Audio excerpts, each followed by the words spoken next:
अस्सलाम वालेकुम dear students, Islamic collective के सेकंड लेक्चर के अंदर आपको वेलकम करती हूँ।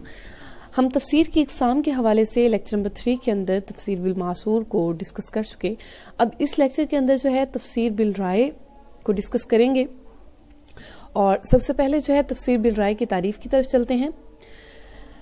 जैसा कि हम इज्तिहाद से कुरान की तफसीर करना, इसके बारे में मुफस्सिरीन क्या कहते हैं कि हराम है और अपने इल्म मार्फत से कुरान की जायज़ तावील बयान इल्म के लिए जायज़ है। वहीं पर अगर जायज़ तावील हो यानी जिसके अंदर अपनी ज़ाती इज्तिहाद को बयान किया और वो बिल्कुल कुरान और सुन्नत के ऐन मुताबिक है तो उस सूरत में वो जायज़ है और बाइस सवाब है।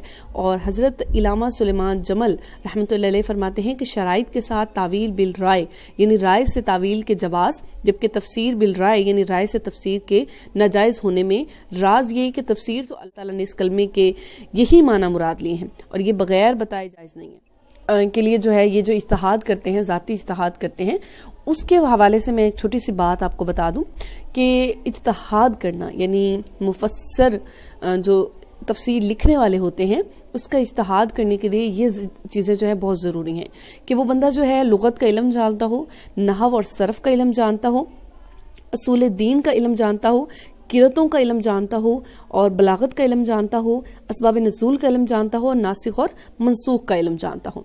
इसी तरह यहाँ पर आ जाते हैं दो टॉपिक्स कि कुछ लोग जो हैं तफसीर बिल राय को अच्छा नहीं समझते और कुछ इसको अच्छा समझते हैं, यानी कुछ कहते हैं कि ये जायज़ है, कुछ कहते हैं ये नाजायज़ है।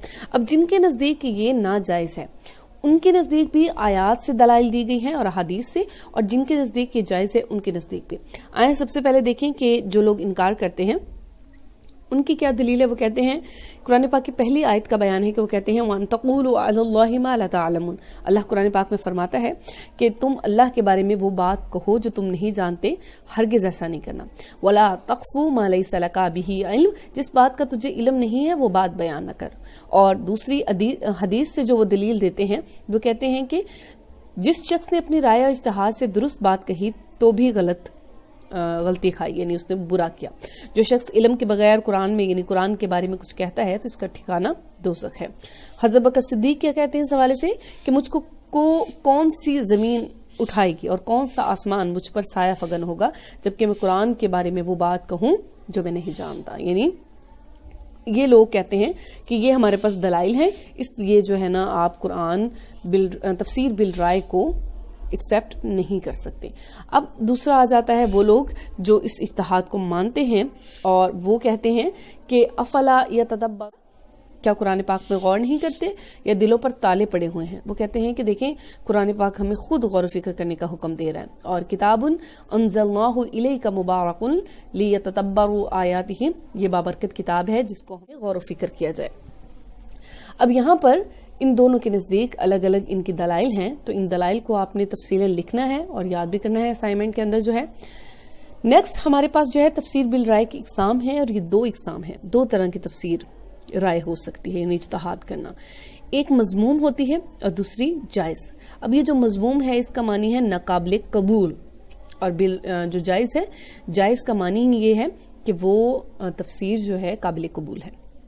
तफसीर बिल राय मजमूम, इसके बारे में क्या है कि तुम अल्लाह की तरफ दावत देने वाली ऐसी कौमों को पाओगे जो बसाते खुद कलाम इलाही को पसे पुष्ट डाल चुके हैं। ऐसे हालात में तुम इल्म और दलील के दामन को थामे रखना और बिद्दात और तकल्लुफ से एहतराज करना। तो यहाँ पर ये जो गैर मुज्तहिद हैं उनकी तफसीर लेने से मना फरमाया गया। अब अगली आयत आ जाती है कि मुझे दो आदमियों से डर लगता है, एक वो शख्स जो कुरान अजीज की गलत तावील करता हो और दूसरा वो जो बादशाह को अपने भाई के खिलाफ भड़काता हो। अब यहाँ पर वो कहते हैं अहले इल्म पर वाजिब है कि जो बात मालूम ना हो इसके बारे में खामोश हो जाए और जो मालूम हो इसका बरमला इजहार कर दे। यानी कुरान पाक में फरमाया गया कि इसे लोगों के सामने बयान करेंगे और इसे छुपाएंगे नहीं। और नबी करीम सल्लल्लाहु अलैहि वसल्लम ने फरमाया कि जिससे कोई इल्मी बात पूछी गई और इसने इसे छुपाया तो रोज़े क़यामत जो है इसके आग की लगाम डाली जाएगी। और जहाँ तफसीर बिल राय जायज़ का सवाल है, जो किसी मुज्तहिद की तसनीफ हो और दलील उसके हवाले से जो है मुकम्मल कुरानी और अहादीस से दलीलें भी मौजूद हों, वो काबिल कबूल है। अब इस टॉपिक के अंदर जो है हम दोनों के दरमियान में फ़र्क देखेंगे। ये टॉपिक जो है ये आपकी बुक से लिया गया और इसको गौर से पढ़ना है कि तफसीर बिल मासूर تمام آیات قرآنی کی تشریح قرآن و حدیث اور صحابہ کے اقوال سے اس کا حوالہ لیا جاتا ہے. وہیں تفسیر بالرائے میں قیاس اور اجتہاد سے کام لیا جاتا ہے. ٹھیک ہے، یہاں تفسیر بالرائے کے مفاہیم یقینی ہوتے ہیں اور یہاں اس میں گمان ہوتا ہے، غیر یقینی ہوتے ہیں. تفسیر بالمأثور زیادہ سے زیادہ تابعین کے اقوال تک محدود ہوتی ہے، لیکن تفسیر بالرائے جو ہے یہ موجودہ دور تک کے علماء کے نظریات اور خیالات پر مبنی ہوتی ہے. تفسیر بالمأثور میں اسرائیلیات اور دوسرے مذاہب کے نظریات شامل نہیں، اور تفسیر بالرائے میں بعض مجتہدین نے ان کے بھی نظریات کو شامل کیا ہے. تفسیر بالمأثور میں خالص اسلامی نظریات کا حوالہ دیا جاتا ہے، اور تفسیر بالرائے میں اس میں غیر اسلامی نظریات کو بھی رائے میں شامل کیا جاتا ہے. تفسیر بالمأثور میں چونکہ روایات نقل کی جاتی ہیں اس لیے تفسیر بالمنقول بھی کہا جاتا ہے، اور اس میں کیونکہ نقل نہیں کی جاتی ہیں اس لیے اس کو تفسیر بالرائے ہی کہا جاتا ہے. تفسیر بالمأثور کی تمام تر ذمہ داری جو ہے وہ حدیث اور صحابہ پر آ جاتی ہے، اور اس کی ساری ذمہ داری مفسر پر ہو جاتی ہے. یعنی مفسر جو تفسیر کرنے والا ہے، مصنف ہے، اس کے اوپر تمام تر ذمہ داری ہوگی کہ اس نے غلط لکھا یا صحیح. تفسیر بالمأثور نقل پر منحصر ہے اور تفسیر بالرائے ذاتی عقل پر منحصر ہے. اور یہاں پر تفسیر بالمأثور جو ہے اگر قرآن و حدیث پر مشتمل ہو تو اس میں غلطی کا امکان نہیں، لیکن تفسیر بالرائے کیونکہ انسانی عقل پر مبنی ہے تو لہٰذا اس میں غلطی کا امکان ہو سکتا ہے. انشاءاللہ آپ کو یہ ٹاپک سمجھ میں آ گیا ہوگا، اور اس تمام ٹاپک سے یہ ثابت ہوتا ہے کہ ہمیں تفسیر بالمأثور کی طرف ہی رجوع کرنا چاہیے، کیونکہ اسی میں سب سے زیادہ خوبیاں بھی موجود ہوتی ہیں.